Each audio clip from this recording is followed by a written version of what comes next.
it's time for an emergency podcast brought to you by Indeed. Listeners of this show will get a $75 sponsored job credit to get your job more visibility at Indeed.com/AllCity. That's Indeed.com/AllCity. Terms and conditions apply.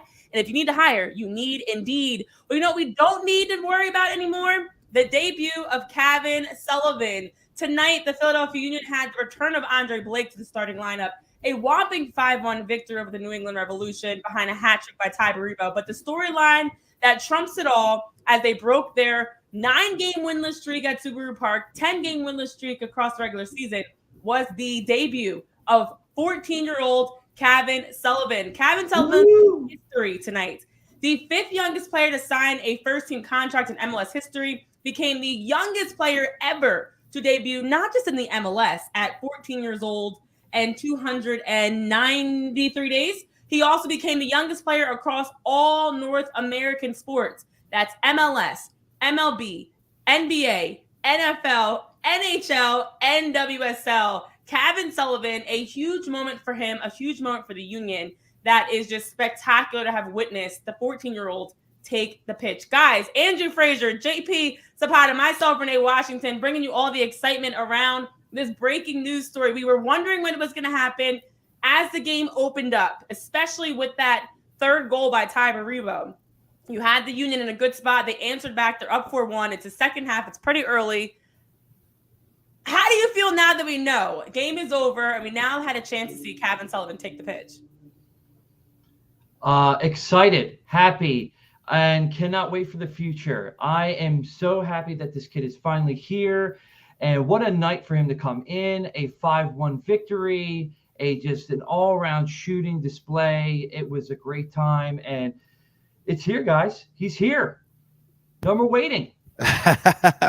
No more waiting is right. I mean, listen, Renee, like we've talked about this before. Like it's definitely it's a great feat for Cavan Sullivan, right? Like 14 years old, like you mentioned, the youngest player ever, and the talent is real. Now, obviously, 5 minutes is not enough to see exactly what you have in Cavan Sullivan, but just in general, like if you look at this overall, like there was a jolt of energy. Like there was a legit jolt of energy, and it wasn't just Cavan. It was Andre Blake returning. It was Brujo Martinez returning back to the lineup. And yes, Cavan on the sideline, you felt it as well. The crowd felt it too.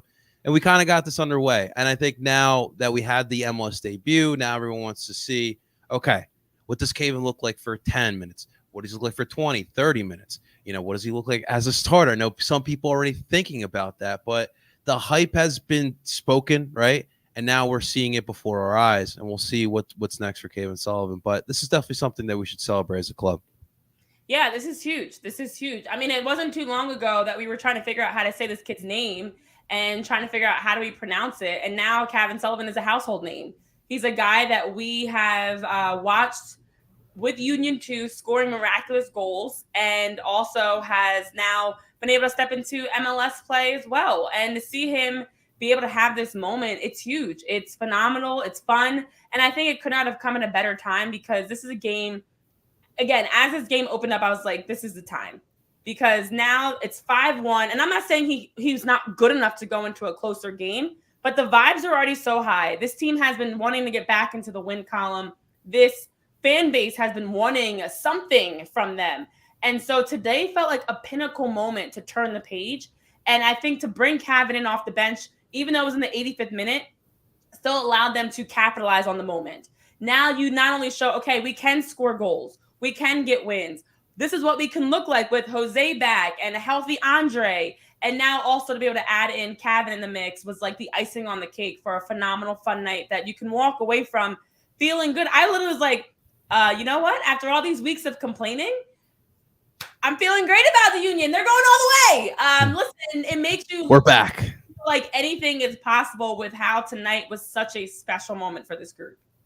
Yeah, no, I mean, listen, that's really what it is, right? Like it's this player that everyone's talked about, right? And like everyone's bringing up the Freddie Adu's of the world, you know, all the young prodigies that we've ever seen in sports in general, not just in the sport.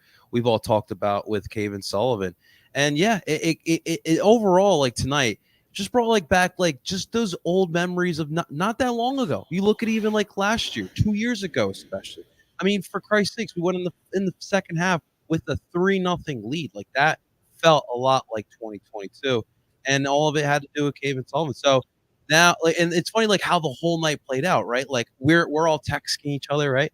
Like we're wondering, is he going to come out? I personally don't feel like he was going to come out because we're trying to hold on to this lead. Remember, like we had a winless streak, guys. There was a huge winless streak at Subaru Park, which has been a fortress. So in my mind, and obviously, like we all know Jim and Renee. We went back and forth a little bit about Jim and his decision making on when to play players or not.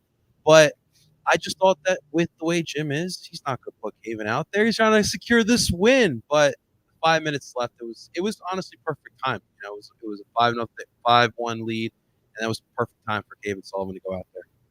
Yeah, definitely. Definitely felt like he could have come in a little sooner. Obviously, like having that lead, you could have put him in for at least 10 minutes, maybe 15 minutes, just to show him off a little more. But what we saw in that 5 minutes, I mean, the kid has speed, the kid has movement. I mean, he's so exciting to see. And what a juxtaposition of a couple weeks ago with the signs that we all saw, selling the team, everything like that. And then seeing the fans tonight just up and just cheering and excited and ready to go. And I really feel like tonight, you're seeing the players and how they played. I feel like it amped them up as well. And maybe that's why we saw a 5-1 victory, a 5-1 victory. Yeah, and especially with even it being a rainy day, there were plenty of opportunities for this to go left. Even giving up that goal. How many times this season have we seen the Union? They've scored first as of late, but they've dropped goals in pairs where it's gone from being a 2-2 game to a 4-2 loss, a 2-1 lead to a 3-2 loss. This team has managed to blow leads and struggles to hold on as to play a full 90 minutes. So to even see them give up a goal and then Ty Baribo comes down and scores again, and now it's 4-1, and you're like, okay, you should not give up 3 goals. That was huge. So I felt like the timing of today was so needed for this group. You're back home for a couple games. Of course, they're back home again this weekend. You get another chance in front of home fans to show this is why you love the Union. This is why you show out to Subaru Park, rain or shine, to cheer them on. This is why I saw people there. The one family had their baby out there. I'm like, it's horrid. You're out there with the baby. Yep. But that's the passion. That's the commitment of this group. And so it was such a needed game, more than anything, with where this team is at in this point of the season, to be able to come out. And on top of that, Jack Elliott gets an assist on the first goal. Jakob Glesnes gets an assist. Gets a goal. For them to have big games, for those two specifically, who have struggled, who have had own goals, who have been at times slow defensively, to help the Union get this win today. For Andre Blake to come back in, like all these things, there was so many small victories around the pitch. And that's why Cavan taking the field late, although I would have loved to see it sooner, was a nice addition. I will say, though, to play devil's advocate, because of the buildup for this debut, I actually can kind of understand bringing him in late. You bring him in, and gets a couple touches in, gets some runs in, gets the any nerves or anything out of the way. The fans get a chance to see him, and then now the next time he plays, it might be that 20 minutes, 25 minutes that he's a second half substitution sooner. So this might have been just a chance. It's a nice, easy game. Roll him out there. Let him take the pitch. And then moving forward, as you mentioned, Andrew, with the explosiveness, the ability on the ball, he makes good runs. He's aggressive. He's creative. He's got the ball at his foot's like a yo-yo. I imagine he's going to progress in how he can help this team, especially when you have players like Ty and Quinn who are playing phenomenal right now. Some great points, Renee. And one thing we have to point out to, as we have Monster with a comment here, debut at 14, but he doesn't look all that, to be honest. And I think one thing everyone needs to remember is, just like Monster said in the beginning of that, he's 14 years old. I understand he's been really hyped up, and the talent is there. At 14 years old, he is far beyond his years with his skill set. But yes, he's still 14. He's still playing out there with amongst a bunch of men, and he's still also getting used to it as well. I think that'll all come with time. It's the first 5 minutes. I really don't expect much from him in the first 5 minutes of his MLS career at 14 years old.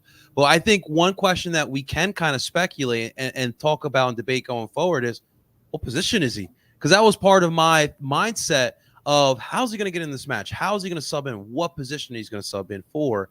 I think at this age in particular, he's best suited as an 8, as one of those shuttle midfielders. You treat him like Brandon Aronson, when you're at one of those eights, yes, your workload is, you know, put on a little bit more, but you don't have too much responsibility, right? It's just going straight back and forth, box to box. Whereas when you're as a number 10, where I think down the line, you know, even here in Philadelphia, maybe in a year or two, more likely too, he could play as a 10 more as a facilitator. But that's going to be the question now. Where does Jim and company put this kid at?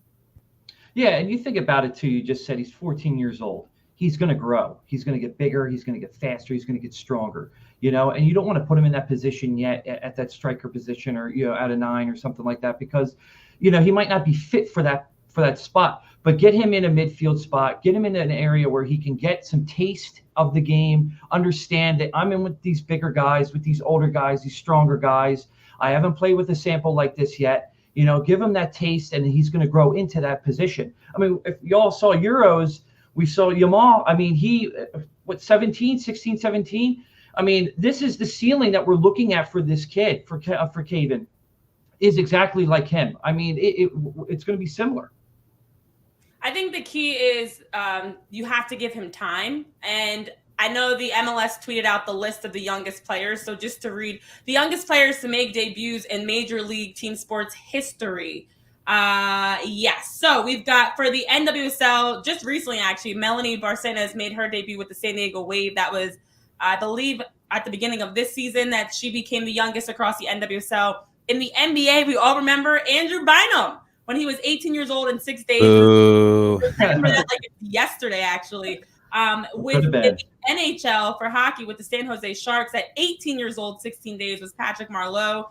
In baseball, it was at 18 years old, 66 days, David Clyde. With the Rangers, with the WNBA, Maria Stepanova with the Phoenix Mercury was 19 years old and 108 days. And then Amobi Okoye for the NFL with the Houston Texans was 20 years old, 91 days. Most of these players outside of Melanie and Cavan are 18 or older when they made their debut as the youngest in their respective sport. Keep in mind, for those of you that are tuned in, and as Andrew was mentioning, if you're expecting him to already be Messi, you got to give him time. 14 years old. Let's think about where we were at 14 years old. I was a freshman in high school. So much has changed since then. I think for Cavan Sullivan, it's this season about learning the ropes of being a professional. And I hear that all the time from athletes where they talk about that first season as just a transition to learn how to be a pro. You're going from literally high school to now being a professional athlete. What is your training routine? What is your recovery? That there's so much around the game itself. And then you have to actually learn the transition into the speed, the physicality, the pressure of playing in large stadiums with thousands and thousands of fans. All of these nuances take time. It does not happen just because he shows up. It does not happen just because he takes the pitch. So this season, as the Union are taking their lumps right now, to be honest, so will Cavan Sullivan. And so I think it's great, right on cue. We're in the midway point of the season. Get him out there. Each game, hopefully his minutes will improve. And you want to see his confidence improve. Once his confidence grows, then you'll get him playing his best soccer, whatever position that is. But I think him as a 10, you already can see the activity. You see with the Union too, the runs, the movement. He sees the game and what makes him such a superstar at a different speed than everybody else. His anticipation, his ability to break down defenders, finding passing lanes, ability on the ball to shoot from anywhere, and also even to finish on set pieces. He's someone that can, it's like he's slowing the game down. And we're all seeing it at one speed. He's seeing it at a totally different speed. So when he gets clicking and the confidence gets there, and then you have that in addition to the already talent he's got, I don't even think the physicality would be an issue, because soccer is a sport. You don't have to be the tallest, strongest, even the fastest to be successful. Messi. You have to be able to understand how to play the game within the game. And I think he does give me some, I'm not going to say he's the next Messi, but he does give me some similarities in his play as to someone like Messi. We could shoot for Luciano Costa. I think that's fair. Oh, yeah, definitely. Definitely a playmaker. I hate to be that adult, but so is school involved here still? Like, is he still taking classes? It's got to be homeschooled. It has to be, yeah. So on top of all this pressure from the soccer pitch, he's also got, just teenager pressures, and also has got school pressure. So these are things that we're not even thinking about. But here's this kid making history here tonight. So a lot of players, especially in soccer, when they make the transition, get drafted, whatever it is, because I actually know people that did the same thing. They finish out their classes kind of on the road, like they'll work with their teachers, finish on the road. I imagine for Cavan, you're not going back to school. You're homeschooling, you're finishing out everything on the road. There is no like plan to, at any point return back to class, because how do you go to class? How do you walk the halls as a high schooler? And you're going to play Wednesday nights, Saturday nights professionally, and then go to school on Monday morning? Like there's no way. There's no way. Everything is going to be different for him. School, dating, forget it. It's changed. Prom in the future, like totally different for Cavan Sullivan right now. It's a whole new world for him. And also too, like it was such a cool moment for the Sullivan family. Quinn scores the banger. A couple seconds later, here comes the brother. And like, if you're the Sullivan parents, my God, you have to be bawling your eyes out with what the type of night that it was for both of them.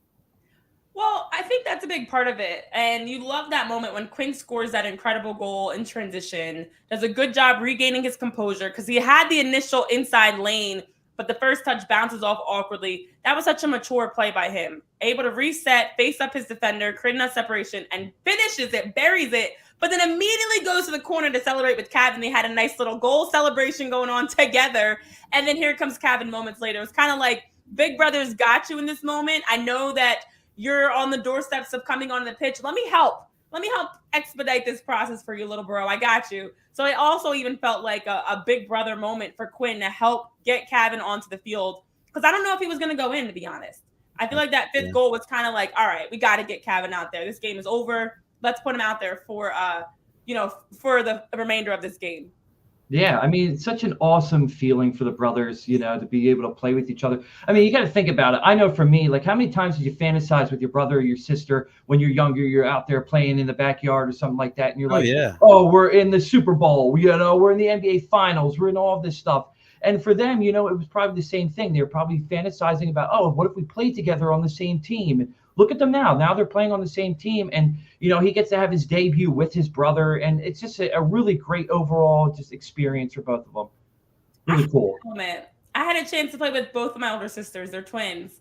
I was a freshman, they were seniors in high school. And it was such a cool moment to have them like showing me the ropes for everything. Like they had my back. They were protecting me. And to go into soccer and basketball with them as they were the leaders, the captains, the vets. And here I was learning from them. It's that in itself is going to help Cavan tremendously. Like, you not only have the union and Jim Curtin and a staff of people there for you, but you literally have your big brother there for you every step of the way. It's special. And it does add extra confidence of like, I got you. Like, we're in this together. So I only imagine for the Sullivan family, like, this has to be such a surreal day for them. The goal by Quinn, the debut by Cavan, the vibes have got to be high for the Sullivans and for the team to have had this moment to really be able to return. It's like the resurgence of the union as they reminded everybody across the league, like, this team still got something special here, even though it doesn't feel like it.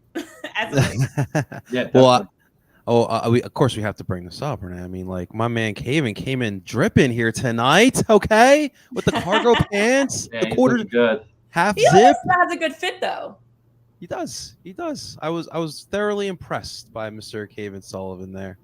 And it's the guys, you mentioned it too. Like, obviously this is a great night, big win. And it felt like Renee, I mean, and Andrew, you can chime in with this too, but like, this one felt more like last year, 2022. Like the last 2 months stretch has been such a dread, but this one was fun throughout. And like, even though, like, when Ian Hark scored that goal, like, I was like, oh my God. But there was a part of me that also felt like, wait, this doesn't feel like those other matches. Like, I feel like this could catapult them, and obviously tough one this upcoming Saturday.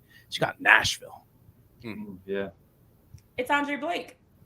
That was a big one too. They were talking on the broadcast, and I was paying attention to it a lot more today. Andre Blake is the puppet master. It is what it is. You could see Jakob Glesnes and Jack Elliott looked back to their usual selves. The organization was there. They were doing a better job defensively, closing out shooters. And they were doing a better job, especially in transition on set pieces, being matched up. I actually watched today the body language, the defensive shape. It was all there. It all looked more like what we've seen from the Union. And even on a couple mistakes, like the one that was called offside, there were a couple mistakes here and there. They never bent. fully. Like, they didn't fully fold and cave in the way that they have in the past. So honestly, the return of Andre Blake quite literally boosted this team. They've already been scoring offensively. Shout out to Ty Baribo, who's been reminding us and proving to us everything that we knew. He needed to play more, and he should have been playing way sooner. It should not have taken Julian Carranza leaving this team for us to finally see Ty Baribo in meaningful moments to see him at all.